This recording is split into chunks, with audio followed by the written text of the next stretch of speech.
simple, actually, and things are pretty easy, and that's always been my take on life. So yeah, I have 10 GCSEs at grade A. I have 4 A level, 3 at grade A. I got my grade 8 violin and piano when I was 14 years old. I'm on the run team. I'm an 800-meter runner for the army. I found stuff easy. So it's not that I'm a rebel. It's that the stuff that takes more simple people a long time to achieve kind of substandard, I can do pretty quickly. It's not that I'm like super brilliant. I'm not saying that. I just find life, normal life, quite basic. And the army is just an absolute gift because it has absolutely discipline and control. And it's the maximum, it has the maximum efficiency for a way of getting extraordinary things done. And that's exactly the principle that you can then bring to business. It's the principle you can apply to life. So like home now, I've got a daughter that works on a farm. And so I say at 6 o'clock, right, time to admin your farm, which means she gets her stuff out, her boots out, her fleece out, her little trousers out, all by the door, ready to go. That's military principles right there. It just means that your life is efficient. So it's not that I'm a rebel, it's that normal life is pretty simple. And so I spent 5 years in Manhattan working for these businesses. When I was there, I watched The Apprentice. And to cut a long story very short, when I returned to the UK to have 2 children back to back, my children are only 11 months apart. So I don't know what the phrase is, Alan, but I think it's I got straight back on the horse. I had my 2 children back to back because I wanted to get back to work. Don't blush.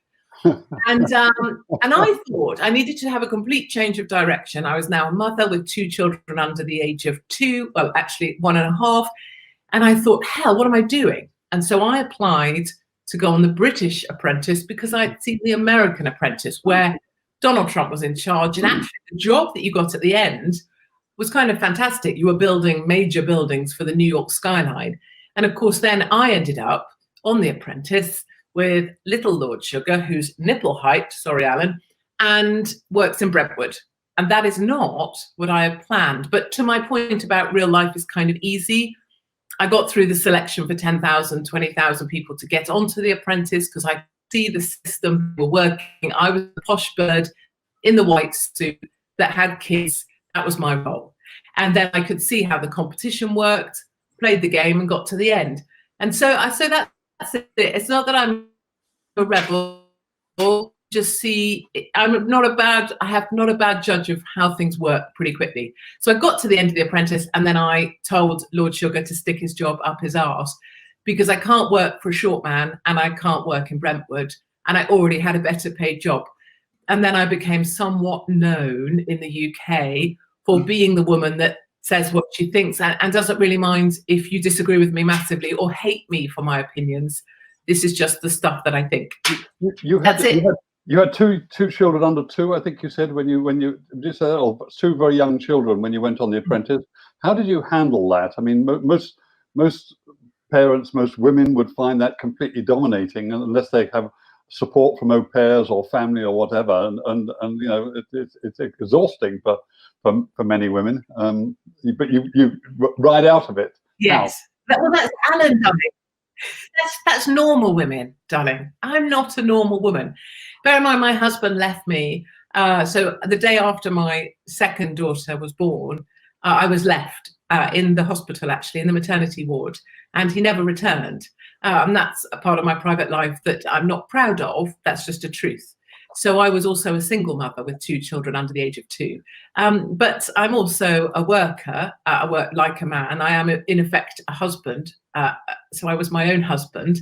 And I had a full-time nanny. And I had my parents kindly helping.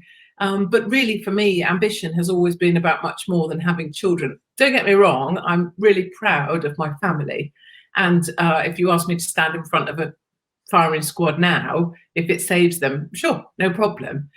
But I need much more than that. And so that's why The Apprentice mattered. And because of my private life as well, I think I needed to take back control of a lot of stuff quickly. And The Apprentice, I don't think it gave me back control, but it certainly opened up a new direction. Fascinating.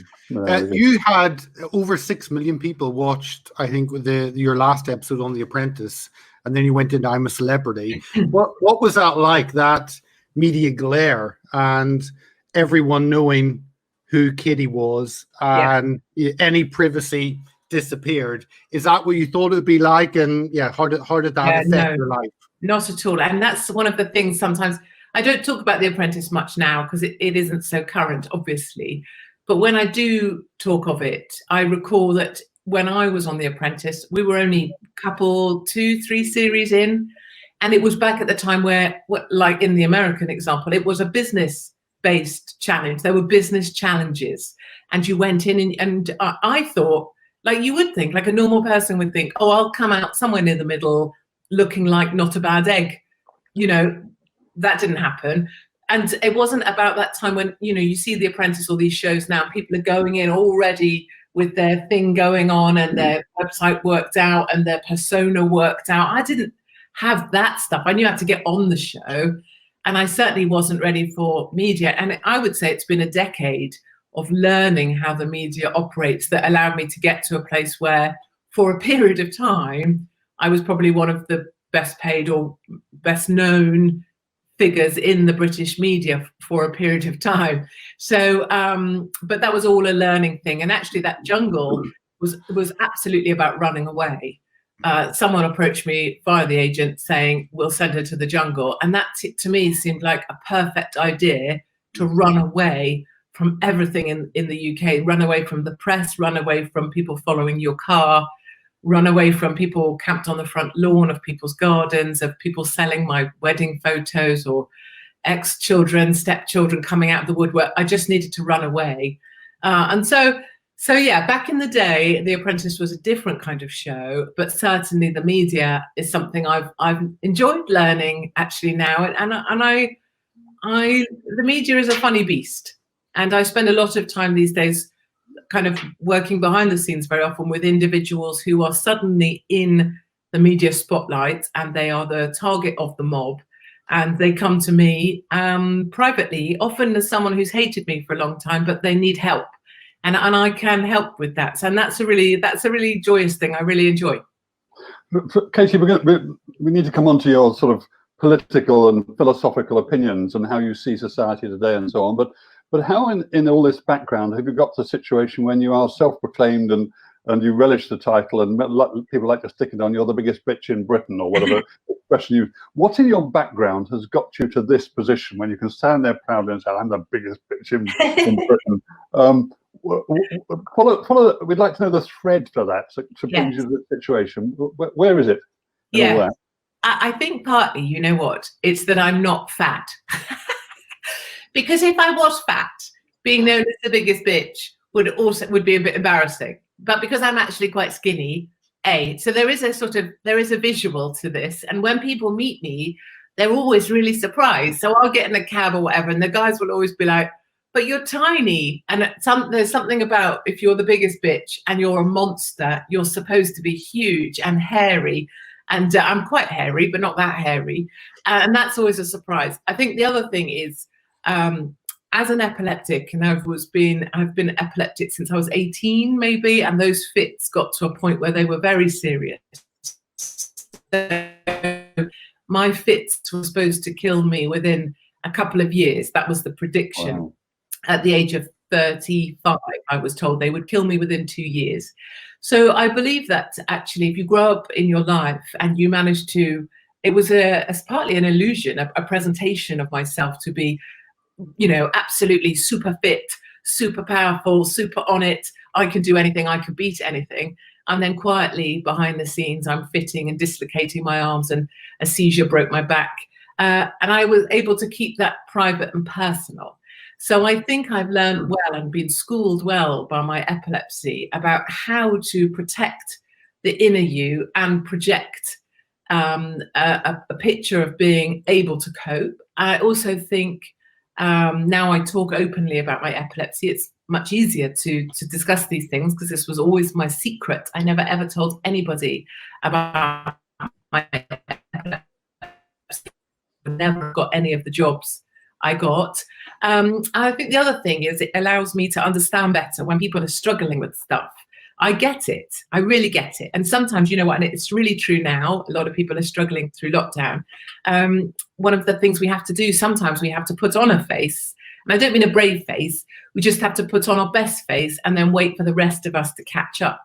But in terms of politically, and the reason I'm not afraid of anything is because I've really been through it, and it still is okay. And I'm massively positive and optimistic because there's so many of us.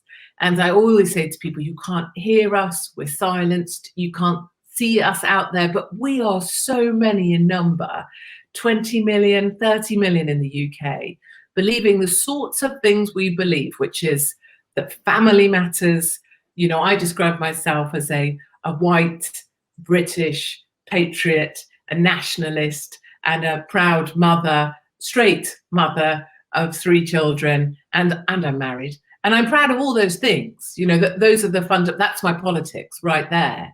I'm proud to be white. I'm proud to be a nationalist. I'm proud to be British. And I don't believe we need to change anything about the country we used to know. And that's sort of a joyful thing. That's a very simple mandate for my kind of politics. And it doesn't mean I dislike the other or that I wish harm on the other. I'm just proud of what we are and what I am and what Britain was like before. Katie, but I hear... We will make America great again.